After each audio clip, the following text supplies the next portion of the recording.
오늘 하나님께서 우리에게 주시는 말씀은 에베소서 1장 4절에서 6절까지 말씀입니다.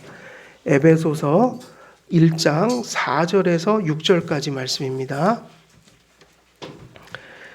에베소서 1장 4절에서 6절까지 말씀입니다.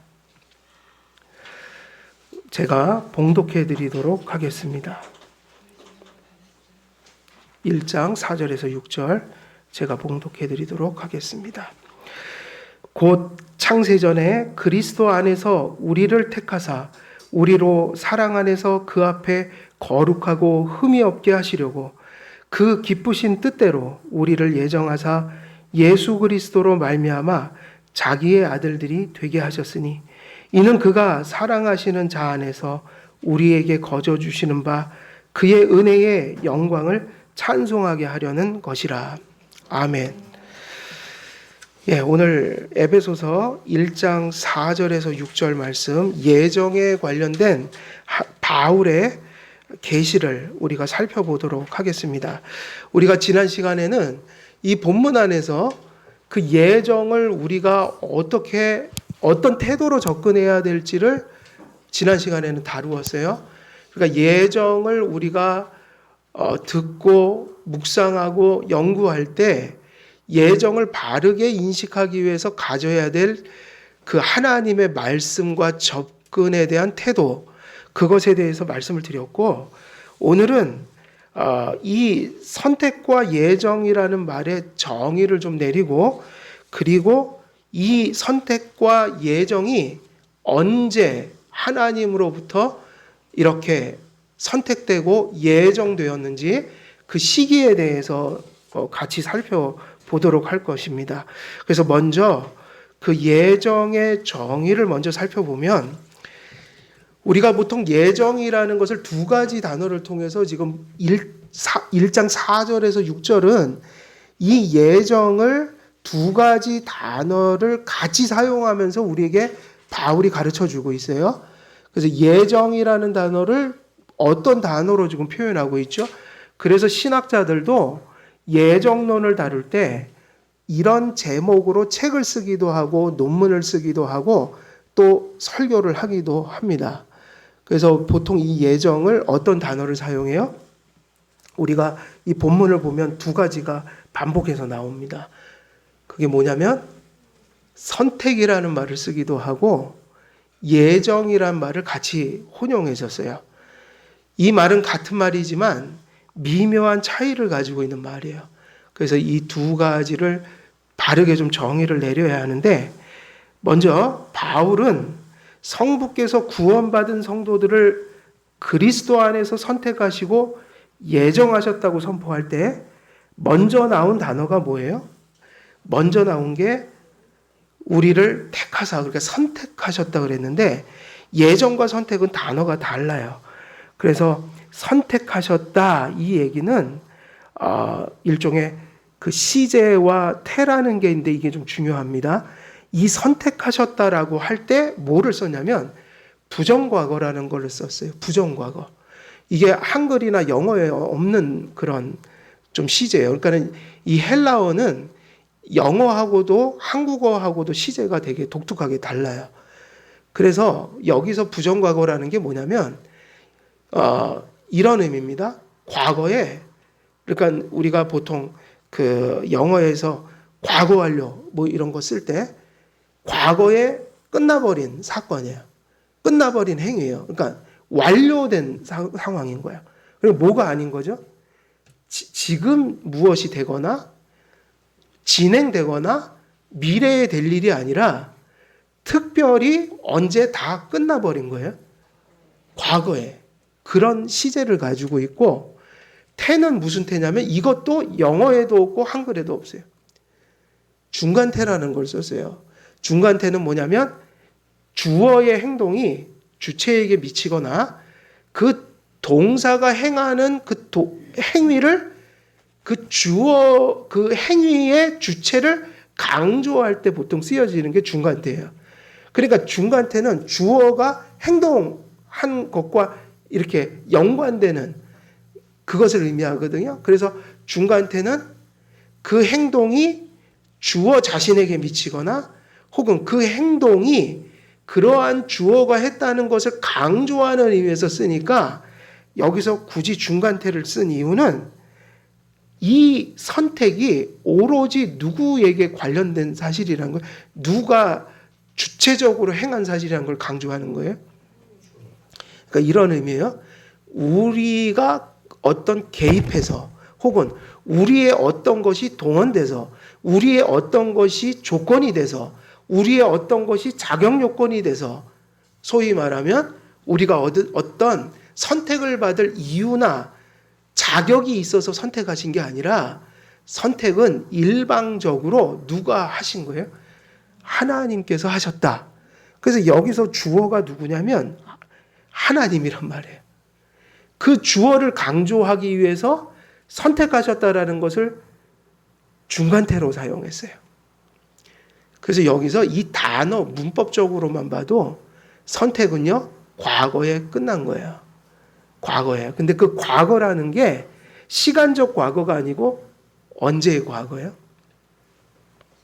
시간을 넘어선 우리가 존재하지도 않았던, 우리가 존재하는 것은 고사하고 세상 자체가 존재하지 않을 때, 아무것도 없을 때 하나님의 마음속에 누구를 생각하셨다는 거예요? 우리를, 지으실 것을, 또 구원하실 것을, 또 우리가 이렇게 살아가며 은혜를 받을 것을 계획하셨다.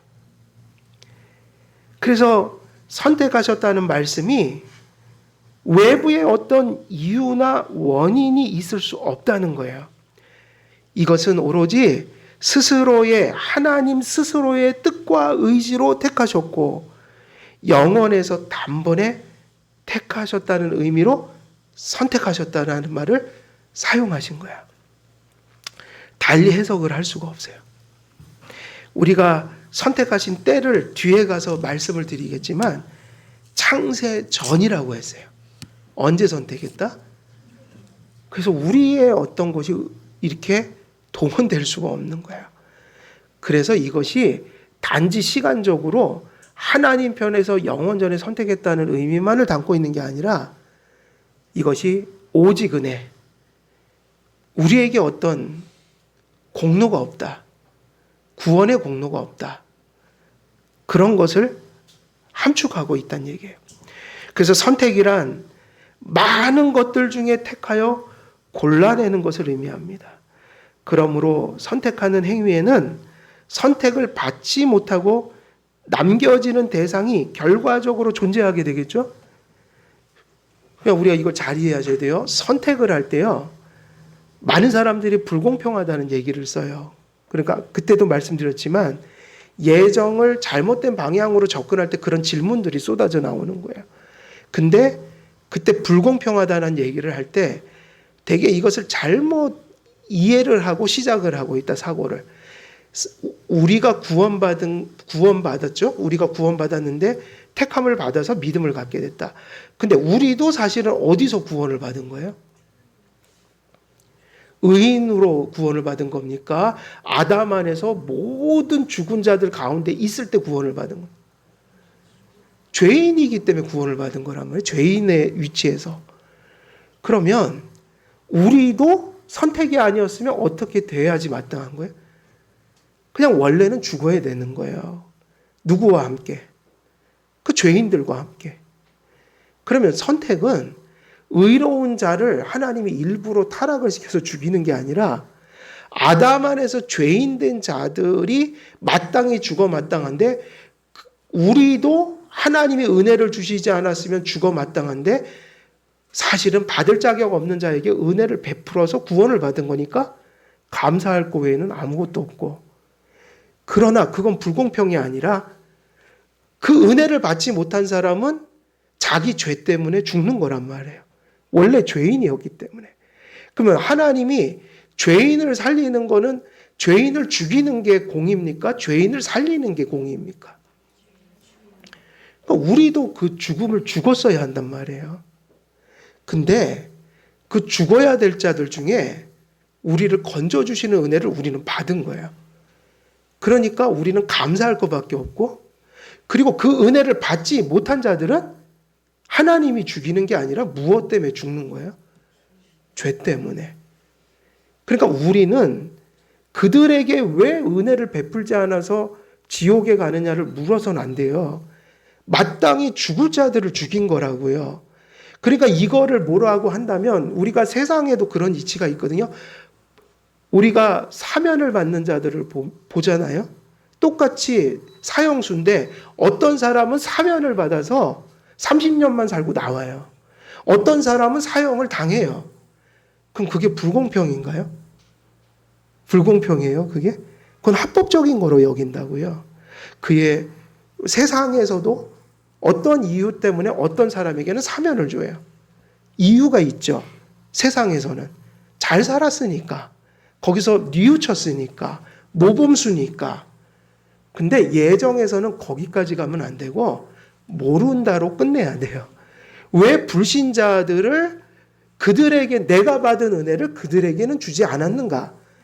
이거는 성경에 없으니까 조용해야 된다고요. 근데 그게 불의한가? 아니요. 범죄한 자들만을 심판하세요, 하나님은. 믿지 않고 회개하지 않은 자들만을 정죄하세요. 근데 그들이 지옥에 가는 것은 아담 안에서 죄인 되었기 때문이에요. 근데 우리들도 어디에 있었어요, 원래는? 태어날 때부터 아담 안에서 죄인으로 태어난 원죄를 가진 사람들이거든요. 그러니까 우리가 하나님이 가르쳐 주려고 한 건 그거밖에 없는 거예요. 불신자들이 왜 그 은혜를 받지 못하느냐를 묻는 게 아니라 너희들을 그 가운데서 건졌다는 얘기예요. 그들이 받지 못하는 사랑을 너희들에겐 주었다는 얘기예요. 근데 너희들은 그들이 왜 그렇게 심판받아 지옥에 가느냐고 물으면 거기까지 얘기하라는 거. 죄인이기 때문에 지옥 간다. 그러니까 우리는 우리 믿는 자에게 감사하고 우리를 건져주신 은혜를 찬송하도록 하기 위해서 그걸 가르쳐 주신 것이지, 왜 불신자들 속에서 왜 우리에게는 은혜를 주시고 그들에게는 안 주셨는가를 파헤치라고 우리에게 그거를 주신 것이 아니니까. 공의로 심판하시고 그들이 받지 못한 은혜를 나에게는 주셨다. 왜? 그거는 너희들이 이해할 수 없다. 가장 큰 하나님이 하실 수 있는 말씀은 거기까지예요. 너희들은 특별한 사랑을 받았다. 각자는 각자의 믿음에 대해서 믿음에서 예정을 돌아보기 위해서 우리가 이것을 말씀하신 것이지, 그 근원으로 가서 그 이해할 수 없는 걸 파헤치라고 주신 게 아니란 말이에요. 그래서 우리는 이렇게 얘기할 수밖에 없어요. 누군가는 하나님이 은혜를 베푸셔서 그 심판의 구덩이에서 건져내셨고, 어떤 사람에게는 그 사랑이 미치지를 않는다. 그러니까 결과적으로 하나님이 누구는 구원하시는 역사가 있지만 어떤 자들에게는 은혜를 주시지 않기로 당신의 의지가 있었다는 거죠. 그러다 보니 유기자와 선택자라는 이중 예정이 발생하게 되는 거예요. 그거는 결과적으로 그렇다는 거예요. 결과적으로. 그러니까 받아야 되지만 우리는 그걸 설명할 수는 없다. 그리고 이러한 이야기를 할 수 있는 것도 우리에게 무엇이 있으니까 이런 이야기를 하는 거예요? 믿음이 있으니까. 그 믿음이 어디서 왔는지의 근원을 하나님이 가르쳐 주시기 위해서. 그래서 어떤 목적이라고 그랬죠? 왜 그거를 굳이 가르쳐 주시는 거예요? 그 많은 사람이 헷갈려 할 수 있는 예정을, 그 영원에 있었던 일을 왜 굳이 가르쳐 주는 거예요? 우리에게 주신 믿음이 하나님으로부터 왔으니 흔들리지 않는다는 거. 목회적 위로. 그리고 그러니까 하나님의 주권 외에 다른 것을 자랑하지 말고 겸손하게 믿으라. 이거 외에는 다른 목적이 없는 거야. 그래서 우리는 무슨 예정을 믿죠? 이중 예정, 절대 예정을 믿어요. 이게 하나님의 절대적 의지로부터 왔다. 그래서 우리는요, 물어야 될 것이 있고 또 사변을 멈춰야 될 것이 있어요. 선택된 사람들이 존재하니까 선택되지 못한 사람들이 존재한다. 이 얘기는 우리를 선택하셨기 때문에 나오는 귀결점인 것일 뿐이에요. 근데 초점은 어디에 맞춰져 있는 거예요? 유기자들, 굳이 하나님이 그들을 은혜 주지 않기로 거기에 초점이 있는 게 아니라 그럼 결과적으로 그렇게 나올 수밖에 없는 거고 하나님의 목적은 뭐에 있는 거예요? 믿는 자들이 받은 은혜를 드러내기 위해서 이걸 주신 거다. 그래서 그러나 선택과 예정의 진리는 선택받지 못한 사람들에게 전하려 계시된 진리가 아니라 철저히 믿음으로 그리스도 안에 있는 사람들에게만 인식되고 유익이 되도록 전해진 겁니다. 유기자들을 지상에서 인간의 분별력으로 가려낼 수도 없으며 그래서 그런 일도 하지 말아야 되죠. 우리가 유기자들의 초점을 맞추면 뭐 유기자들을 가려내려고 이거를 가르쳐줬냐. 여러분 한 사람이 죽기 전까지는 선택 여부를 우리 타인은 판단할 수가 없어요. 그래요 안 그래요? 그 사람이 죽기 전까지는 모르는 거죠. 그 사람이 회개를 진정으로 언제 할지는 하나님이 때를 주셔야지 회개를 하는 거니까 다만 나는 알아야 돼요. 내게 믿음이 있다면 예정이 된 거고 믿음이 없다면 예정이 안 된 거죠. 그래서 믿음을 통해서 돌아보는 게 뭐예요? 내가 내 속에 있는 믿음을 보고 내 안에 신앙을 하나님이 주신 걸 보니 내가 하나님의 선택을 받았구나 이러면서 돌아보는 게 뭐예요? 그게 예정이라고요. 그러면 예정이라는 것은 믿는 자가 이해할 수 있는 거예요? 믿지 않는 자도 이해할 수 있는 거예요? 그럼 믿지 않는 자들은 이걸 이해할 수가 없죠. 믿지를 않으니까 성경을 이해 못 하거든요. 하나님을 바른 방향에서 바라볼 수가 없거든요. 그러니까 예정론을 믿지 않는 자에게 전하는 것은 미련한 짓이에요. 예수님을 전해서 믿게 하고 그 다음에 그 믿음이 하나님의 선택의 근거에 딱 이렇게 가르쳐 주는 게 순서인 거죠. 그래서 믿지 않는 자들에게는 예정을 얘기하지 마세요. 믿지 않는 자들과 예정을 논쟁하지 마세요. 그들이 예정을 공격하면 아예 그냥 침묵하세요.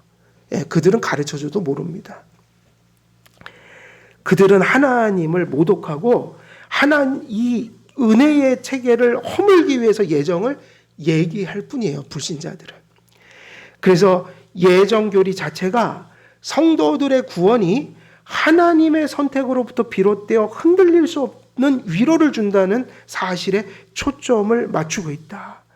따라서 불신자들에게 선택의 교리에 대하여 논쟁을 벌이는 일도 헛된 일이며 유기자들에게 초점을 맞추어 예정론에 접근하면 큰 혼돈과 미궁에 빠져들게 된다.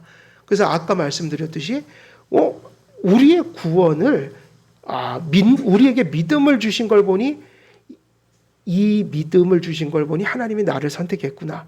하나님이 선택하신 것이니 이 믿음이 결코 실패할 수 없는 것이구나. 이런 사고로 들어가야지 유기자들에게 초점이 맞추어져서 왜 나에겐 은혜 주셨는데 불신자들에겐 안 주시지? 그러면 불공평한 거 아니야? 잔인하신 거 아니야?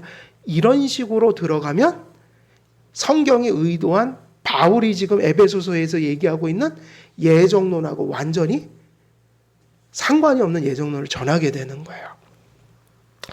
유기된 자들은 예정론을 절대로 인식하거나 받아들이지 못하며 누가 유기되었는지 우리는 알 수도 없으니 그런 것을 우리가 고민할 필요가 없어요.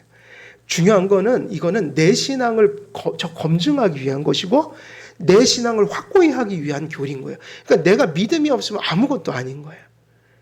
그래서 나를 점검하기 위해서 이걸 써야지 타인을 누가 구원을 받았는지 안 받았는지 이런 것은 아무런 의미가 없다. 정말 사람은요, 우리가 버림받은 것 같은 사람이 나중에 또 돌아오는 사람이 있고요. 진짜 믿는지 알았는데 그 사람이 믿는 사람이 아닌 사람도 있는 거예요. 그래서 교회에서는 배도가 일어나요. 믿는지 알았는데 실제로는 안 믿는 거예요. 믿음을 가진 적이 없는 거예요. 그래서 배도가 존재하는 거예요. 그래서 개혁주의는 믿는데 배도하는 건 불가능하다고 가르쳐요. 원래 참된 신앙이 정립되지 않은 사람이 어떤 순간에 배도를 나타내는 거예요. 근데 심지어 배도했다고 할지라도 정말 죽기 직전이라도 참신앙을 가질 수 있는 가능성이 있어요, 없어요? 그래서 전도는 끝까지 하는 거고요. 그래서 교회에서 치리하였지만 또 그 사람을 교회에서 내쫓았지만 회개하고 정말 돌이키면 또 사랑으로 받을 수 있는 거예요.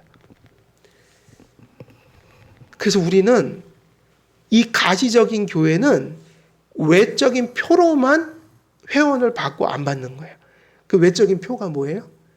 신앙 고백을 듣고 세례를 받으면 받는 거고, 외적으로 표를 보이지 않으면 속에 아무리 진실한 것이 있어도 못 받아요.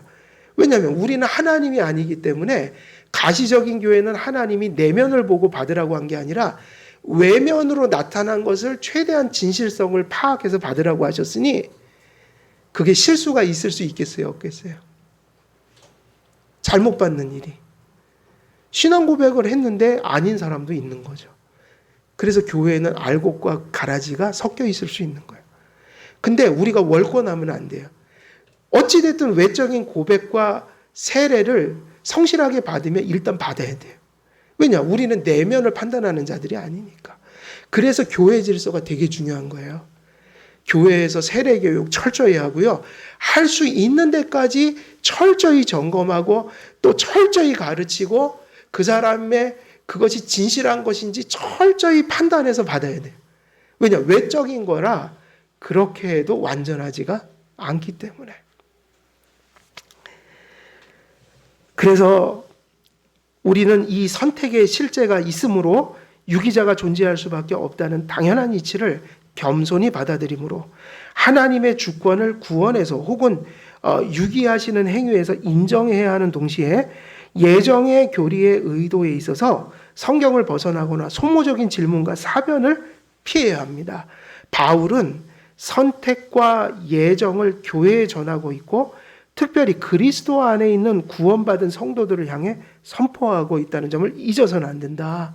지금 이 에베소서 본문 자체가 누구를 향해서 지금 이 본문을 편지를 쓴 거예요? 제목 자체가 지금 에베소에 있는 교회에 보낸 편지란 말이에요. 실제 제목은, 이 책의 제목은 에베소에 있는 성도들에게 보낸 편지가 원래 제목이란 말이에요. 그러면 예정을 누구한테 보낸 거예요? 성도에게. 믿음이 있다고 하는 자들을 향해서 보냈으니 누구에게 유익을 끼치기 위한 거예요? 성도에게. 여러분, 그 믿음을 흔들려고 주신 겁니까? 확고히 하려고 주신 겁니까? 그렇죠. 그것만 잘 이해해도 예정은 우리를 헷갈리게 하지 않아요. 헷갈리는 것 자체가 바울이 의도한 것이 아니다. 그래서 아까 선택하다는 말씀은 얘기는 드렸죠. 그 다음에 예정하다라는 단어도 이제 좀 보면 오늘 3절에서 4절에서 6절까지 보면 선택이라는 말도 나오지만 예정이라는 말도 나오죠. 그래서 예정하다라는 것은 프로오리조 이런 단어인데 이것도 역시 무엇으로 사용됐을까요? 시제가 부정과거 시제예요. 이것도 단번에 끝냈다. 하나님 쪽에서의 완료된 행위다. 그래서 예정하다라는 말은 프로 앞에, 그 다음에 오리조, 이것은 결정하다 이 얘기예요. 결정하다는 말은 아까 얘기했듯이 골라낸다. 골라낸다. 그래서 성경에 보면 그런 얘기 있죠. 이렇게 그물로 고기 잡아서 잔챙이와 제대로 된 것을 골라내고 또 모두 해요. 하나님 마지막 때 뭐를 하신다고 그랬죠? 지금은 다 섞여 있지만 그때는 다 드러나요. 골라낸다. 근데 그때 알곡은 누구일까요? 하나님이 원래 고르셨던 자들이죠. 그죠? 그래서 그들에게 믿음이 나타났고 회개가 나타났고 그리고 성도의 싸움을 싸워왔던 사람들일 거란 말이에요. 불완전하지만. 왜? 선택하셨으니까 선택하신 게 선택하신 거로 끝나는 게 아니라 믿음과 회개와 열매로 나타나니까. 그래서 고르신다. 선택하시고 드러난 것을 그때 이제 하나님이 다 골라서 최종적으로 선고하신다. 누가 구원받을지 누가 아닌지를. 그 얘기죠. 그러니까는 미리 골라낸다. 미리 결정한다. 그래서 종말의 심판은 마지막 때 마무리하시는 거고, 영원으로 돌아가면 미리 골라 놓으셨다. 그러면 이 시작과 끝이 같겠어요? 다르겠어요? 우리의 소망이 거기 있는 거예요. 시작할 때 하나님이 영원에서 골라놓은 그 수는 마지막 때 천국에서 그 영생을 누릴 사람들의 수와 단 한 사람의 차이도 있을 수가 없어요. 우리가 생각하면 참 기막힌 사랑이에요. 지금까지 이 세상에서, 이 험한 세상에 많은 성도들이 살다가 갔죠. 그리고 앞으로도 갈 거예요. 근데 마지막 종말까지 하나님은 당신께서 선택하신 사람을 한 사람이라도 잃어버릴까요? 안 잃어버릴까요? 여러분, 이 말이 얼마나 무서운 얘기고 이 말이 얼마나 간절한 얘기냐면요, 내 자신에게 적용해 보면 이 말은 그렇게 웃어넘길 얘기가 아니에요. 왜 그렇죠? 예를 들면 하나님이 선택한 총수가 있을 거 아니에요. 그 총수 중에 하나님은 그지 거의 대부분을 구원하시는데 그래도 하나님도 오류가 있어서 한 사람 정도는 잃어버린다. 그렇게 한다면 그 한 사람 속에 누가 있을 수 있는 거예요? 야, 하나님이 선택하셨다고 또 이 믿음으로 살면 구원 얻는다고 믿고 거기다 모든 걸 맡기고 살았단 말이에요. 근데 마지막 때에 한 사람을 잃어버리는 하나님이라면 그 안에 누구도 있을 수 있는 거예요? 내가 있을 수 있는 거예요. 그건 있을 수가 없는 일이에요. 여러분들이 다른 사람에게 적용하면 있을 수 있지, 뭐 누군가 한 명 정도는. 근데 내게 적용한다면 그렇게 얘기 못 하셔요. 적어도 죄가 무엇이고 심판이 무엇이고 구원이 무엇인지 아는 사람은 하나님 앞에 구원받을 수 없는 상황이라는 것을 받아들일 수가 없는 거예요. 이건 무섭고 무서운 저주예요. 근데 하나님의 그 선택의 총수에 내가 제외된다는 생각은 생각하는 것조차 끔찍한 얘기예요. 여러분, 하나님께서는요, 선택한 총수를 그 안에서 단 한 사람도 태초부터 이 종말까지 한 사람도 잃어버리지 않으셔요. 정말 신약의 말씀대로 99마리 양을 내버려 두고 한 마리 양을 결국은 찾아오시는 하나님.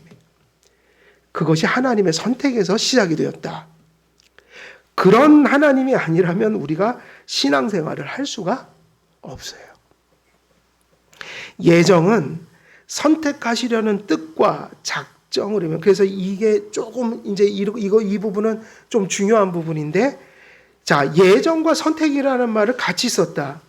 그럼 예정과 선택이라는 것은 차이가 있는 말일까요? 없는 얘기일까요?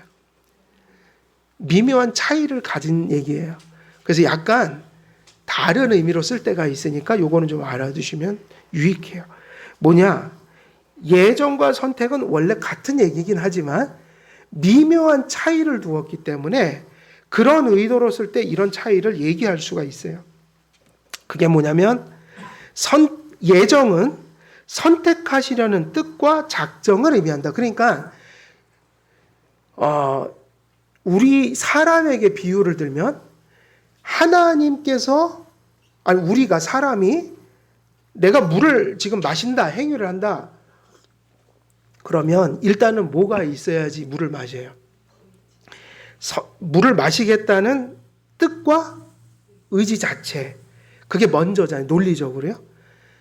하나님께서 누군가를 선택하시려는 의도, 뜻, 이것은 뭐라고 표현해요? 그래서 미리라는 걸 강조하는 거예요. 예정, 프로오리죠. 그런데 선택하셨다, 이 얘기는 뭐에 초점이 맞춰져 있죠? 그렇게 의도하신 것을 실제로 그렇게 하셨다는 얘기예요. 여러분, 하나님이 여러분을 사랑해서 선택하셨다는 그 사실이 모호한 생각으로 멈춰요. 그건 진짜 실제적인 하나님의 행동이에요.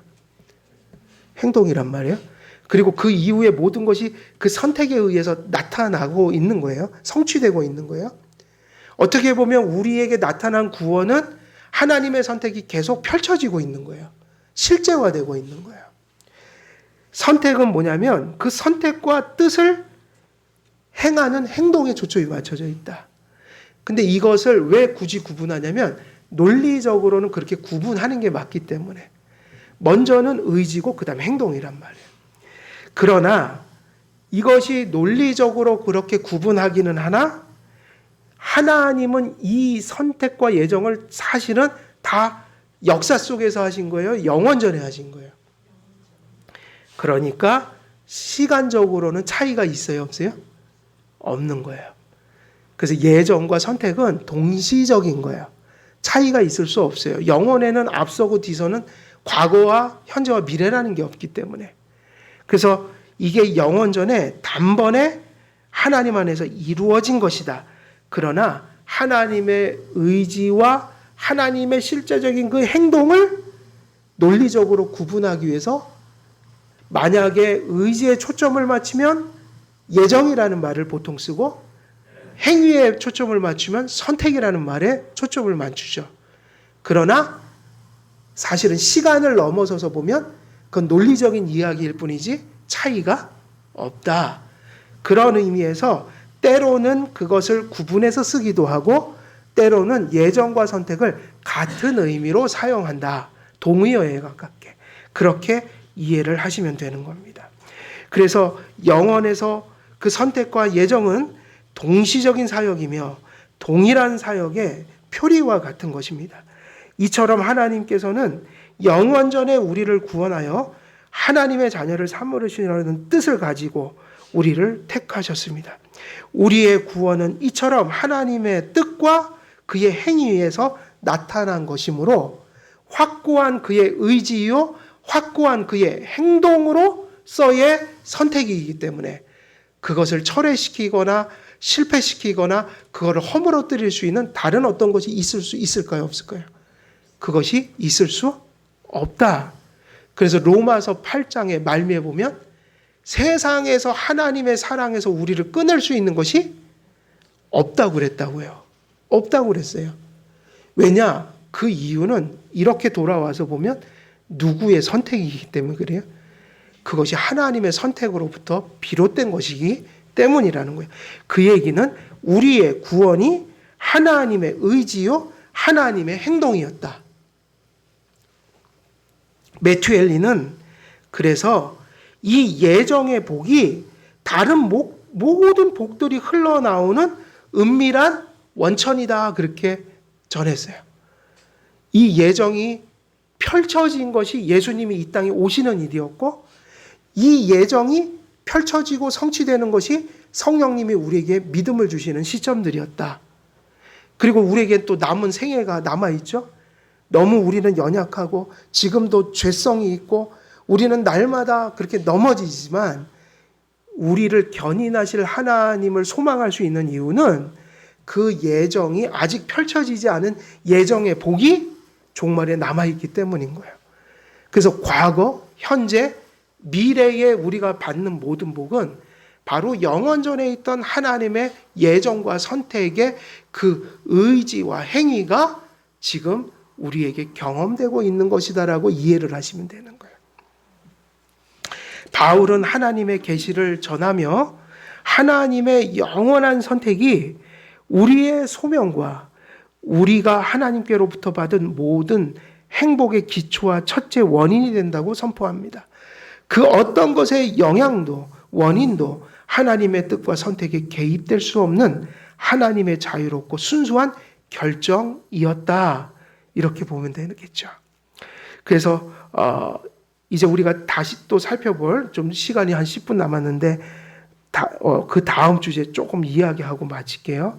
그렇게 되면 오늘 이 에베소서에 나와 있는 선택과 예정의 시기는 언제예요? 여기서는 어떻게 성경이 다 얘기하고 있죠? 언제라고 돼 있어요?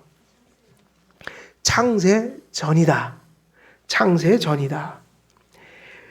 바울은 곧 창세 전에 그리스도 안에서 우리를 택하사라고 말하므로 우리의 선택된 시점이 사실은 시간으로 헤아릴 수 없는 영원전, 창세전이라고 가르칩니다. 창세전이라는 말은 우리의, 그러니까 이런 것이 강조되고 있는 거죠. 지금 이 편지를 받고 있는 너희, 하나님의 큰 은혜를 받은 믿음을 가진 성도들, 근데 너희들이 믿음과 회개를 통해 구원받은 그것은 너희들이 존재하기도 전에, 너희들이 세상의 빛을 보기도 전에, 심지어는 우주 만물을 짓기도 전에 하나님의 거대한 프로젝트로 하나님 안에 있던 것이다. 창세전이란 그 시간이 창조되기도 전이라는, 그 창세전이라는 것은 시간의 영역을 넘어선, 그것을 초월한 그런 영원에서 일어난 일이다.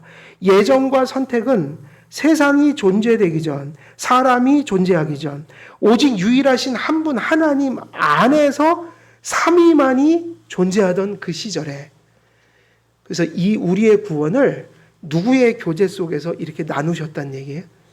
이것도 삼위일체적인 얘기예요. 아무것도 없는, 무였던 세상이, 아무것도 없던 시절에 오직 그때는 누구만 계셨던 거예요? 성삼위 하나님만. 근데 삼위일체 하나님은 한 분이시나 그 안에 세 위격의 구별이 있다고 그러셨죠? 그래서 하나님 안에서 무슨 교제가 있는 거예요? 성부 성자의 삼위격 간의 교제 속에서 누구의 구원을 이야기하고 계셨던 거예요? 우리의 구원을. 놀라운 거 아니에요? 성부 성자 성령이, 야, 우리 아무개를 구원하기 위해서 성자여 저 세상에 좀 가주시오. 성자께서 아버지 제가 가서 이루겠습니다. 이게 영원전에 있었다는 거예요. 삼위가 앞으로 우리가 지을 저 인간들을 생각하시며 그 교제 안에서 우리들을 함께 나누고 계셨다. 우리에 대한 생각을. 이것이 있었다는 거예요.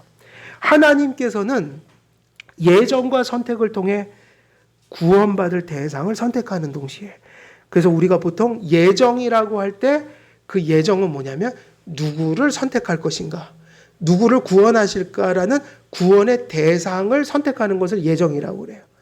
근데 누구를 선택하는 것만큼 중요한 게 뭐죠?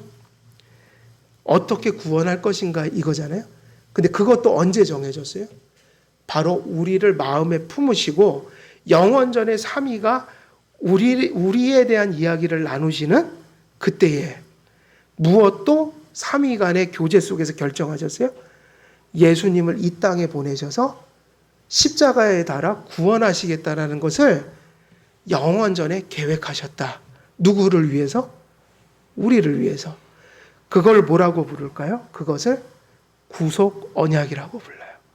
그래서 구원의 대상을 선택하시는 것은 예정이라고 부르고, 구원의 방법으로 성자 예수님을 저 세상에 보내시기로 삼위가 작정하신 것은 뭐라고 부르죠?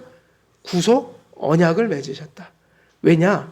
그것은 삼위일체 간에 있었던 협약이잖아요. 의논이잖아요. 그래서 그렇게 부르는 겁니다. 따라서 우리의 예정과 선택은 그 어떤 외부적 영향이 개입이 있을 수 없는 오로지 하나님의 주권과 은혜로 된 일이다. 우리의 선택은 영원에서 일어난 일입니다. 선택은 영원에서 하나님의 깊이를 헤아릴 수 없고, 그래서 이제 이게 중요해요. 지금 제가 설명드린 이 모든 것들이 우리가 정서적인 용어로 이것을 표현한다면 그게 결국 뭐냐? 영원전의 삼위가 우리를 품었다. 누구를 선택하실지를 선택하시고 그를 가슴속에 품으셨다.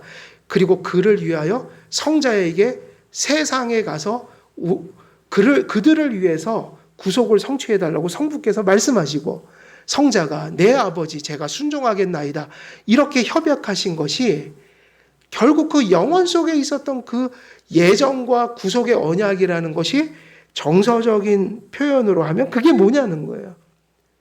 선택, 예정, 구속 언약. 이게 뭐냐? 영원전에 우리가 존재하기도 전에 누가 우리를 먼저 뭐 했다는 거예요? 사랑하셨다. 사랑. 그래서 예정은요, 무엇으로 풀어지는 거죠? 예정은 사랑이에요.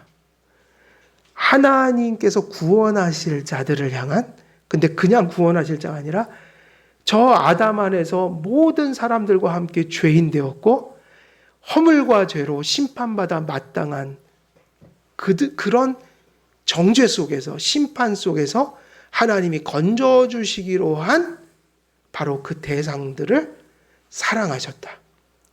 그래서 예정을 떠올릴 때 우리는 무엇이 이렇게 가슴 속에서 피어올라야 돼요? 하나님의 사랑이에요. 사랑. 그 예정을 사람들이 얼마나 잘못 이해하고 있는지 몰라요. 예정을 철학적으로 이해하고 사변적인 교리로 이해하고 예정을 우리로 하여금 두렵게 만드는, 공포스럽게 만드는 교리로 이해하고 하나님을 불공평한 자로 여기고 이런 게 아니라 예정은요, 하나님의 사랑을 호소하고 있는 교리예요. 하나님이 그 정도로 우리를 사랑하셨다. 그 정도로. 그것은 세상적인 의미에서 사랑이 아니다. 영원에서 일어난 사랑이다. 그럼 여기서 무슨 얘기들이 자꾸 펼쳐지냐면요, 우리가 그를 알지 못할 때, 혹은 죄인 되어서 이 땅에 태어나서 그 사랑으로 우리를 품으신 하나님을 알지 못하고 믿음과 회개를 갖기 전까지 어떤 삶을 살게 돼요? 하나님을 불순종하고 대적하는 삶을 사는데, 우리가 하나님을 대적하는 그 시간에도 하나님을 우리를 품고 구원하시기로 가슴속에 작정하신 바를 포기하지 않으시는 하나님. 그러면 그 예정의 사랑을 인간들이 알아듣지 못하니 하나님이 무엇으로 그 사랑이 진짜인 것을 증거하셨다고 그랬어요? 십자가의 아들을 보내갖고 죽이심으로 내가 이것 외에는 달리 너희들을 사랑하는 걸 이제 더 이상 설명을 못한다. 내가 영원전에 선택한 그 약속, 내 아들을 보내서 이루어 주었다. 근데 그 약속을 어떻게 이루었느냐? 내 아들을 죽였다 이거예요. 너희를 위해서. 그럼 그것보다 큰 증거가 있어요, 없어요? 예정의 사랑을 확증하는 게 십자가 사건이다. 그 다음에 이제 중요한 게 뭐냐? 그러면 그 사랑이 내 것이냐 이걸 물어야 되잖아요. 내가 선택받았냐? 그러면 어디서 찾아야 돼요? 어디서 내가 선택받은 증거를 얘기할 수 있어요? 믿음이죠. 믿음. 선택하신 자에게 믿음을 주신다고 하셨으니 내가 진실한 믿음을 가지고 있다면 나는 무엇을 받은 사람이에요? 선택. 믿음은 무엇을 낳죠? 그래서 하나 더 얘기해야 돼요. 믿음은 무엇을 낳아요? 회개. 묻는 거예요. 회개하셨습니까? 그러면 하나님의 사랑과 그 선택의 은택을 입었습니다. 그리고 불완전하지만 그 용서와 사랑 속에서 이제 남은 죄를 죽이면서 불완전하지만 한 발 한 발 하나님의 표대를 향해서 가는 그 삶, 그게 우리가 그리스도 안에 있고 그리스도 안에서 선택받았다는 증거다. 그러니까 이렇게 얘기한다면 이 예정이라는 것은 결국 무엇이냐? 구원의 보따리다. 하나님의 선택이 예수님의 역사적인 구속 성취로 나타났고 한 사람 한 사람 말씀 들려주고 성령의 역사에서 믿음 줘, 회개시켜 구원하시는 그 구원의 서정, 우리에게 구원이 적용되는 성령의 역사, 그 모든 것들이 무엇이 펼쳐지는 과정들인 거예요? 하나님이 우리를 선택하신 선택이, 그 선택하신 행위가 각 사람의 심령 속에 펼쳐지는 역사다. 그렇게 얘기한다면 우리의 구원은 어떤 꾸러미 속에 다 들어있는 거예요? 예정의 꾸러미 속에, 하나님의 선택 속에, 그 계획 속에 있던 것이 펼쳐지고 있는 거다. 그러니까는 예정이라는 교리를 떠나서는 그 이후의 모든 일들이 불확실해지는 거예요. 그래서 우리가 이 예정이라는 교리의 위치를 바로 정립하고 그 예정을 바른 자리에서 우리의 구원을 확신하고 구원을 그렇게 주권적으로 이루시는 하나님의 능력을 찬송하는 이유로 삼아야 한다. 그러면 예정교리는 바로 이해한 것이다. 이렇게 정리가 될 수 있는 거죠. 자, 그래서 오늘은 여기까지 마치도록 하고 지금 예정의 시기는 다 끝나질 않아서 다음 주에 또 이어서 계속 가도록 하겠습니다. 그래서 오늘 말씀을 정리하면 오늘은 두 가지 했어요. 뒤에 거 다 마치지 못했지만 첫날 한 것은 예정에 접근하는 바른 태도죠. 두 번째는 뭐죠? 예정의 정의를 내려드렸어요. 영원전에 단번에 완료된 하나님의 의지와 행위다. 그리고 선택은 그의 의지를 예정은 그 의지를, 선택은 그 행위를 논리적으로 얘기하나 둘은 같은 것을 의미한다. 그 정도 얘기 드렸고, 이제 세 번째 주제가 중요했죠. 그 시기가 언제예요? 창세 전이었다. 창세 전이었다. 그러면 이러한 모든 주제들이 지금 계속 반복해서 강조하고 있는 바는 뭡니까?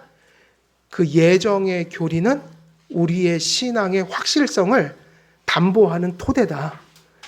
그리고 하나님을 그 구원에 있어서 절대적인 역할을 하시는 그 주체가 되시는 하나님께 마땅히 돌아갈 찬송의 동기가 된다.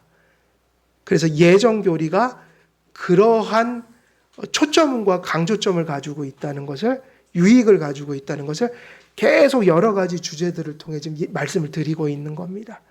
오늘도 이 예정의 정의와 예정의 시기를 또 이러한 말씀들 속에서 예정을 하나님이 주신 목적대로 바르게 믿고 정립해서 우리의 구원의 확실성을 더하며 하나님을 온전히 찬송하는 우리 한길교회 성도님들 모두 되시기를 주 예수 그리스도의 이름으로 축원드립니다.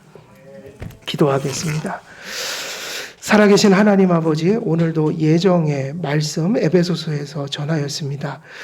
이 모든 말씀들을 성령의 은혜로 바르게 깨닫게 하시고 또 가슴속에 믿어지게 하시며 우리의 구체적인 삶들 속에서 그 예정의 교리를 온전히 적용하여 우리가 그 예정의 교리를 통해 험난한 세상 속에서 위로를 얻고 또 구원의 확실성 속에서 확신을 얻으며 또 하나님 앞에 지극히 높은 찬송을 올려드리는 그러한 동기로 삼을 수 있도록 하나님 함께해 주옵소서.